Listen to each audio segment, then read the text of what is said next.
तर आता म्हणतात ते समोरच्या धबधब्याला जायचंय. धबधबा तर काही दिसत नाही मला, थोडस पाणी दिसतोय. तर जे समोर दिसतोय ना तुम्हाला एकदम डोंगरावरती, तर आता तिकडं जायचंय.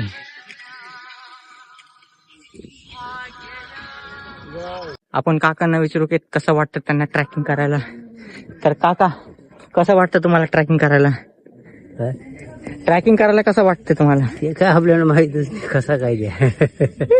त्यांना सवय झाली. काकांना वय किती काका तुमचं? 50-52 असेल. 52 वय आहे त्यांचं, तरी पण एवढं 15 किलोमीटर आता डोंगर चालणार आहे ते, आणि आम्हाला सांगणार आहे. माझं वय 23 असून मी आता इथंच दमलोय. तर हे असतं भाऊ, गावामधलं जेवण आणि पुण्यामधलं जेवण मध्ये फरक. तर भेटू आपण वरती.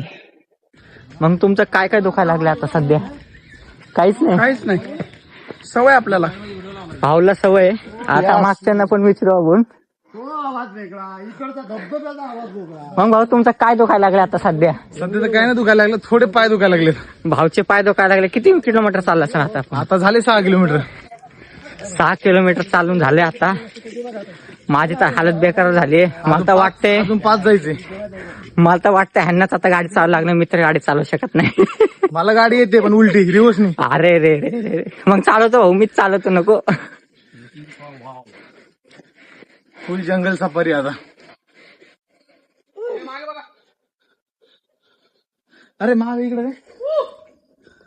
तर मी फुल फेमस झालो, दोन्ही साईडनी ब्लॉगिंग चालू आहे आणि मी मध्येच एकटा अडकलोय. Hey guys, Ganpati Bappa Morya. भाऊला काँग्रॅच्युलेशन करा पहिला. हा भाऊ पण एकदम जॉली कॅरेक्टर, खरं सांगतो, एकदम कॉमेडी. कुठल्या तरी हिरो सारखे दिसतात भाऊ तुम्ही. हा,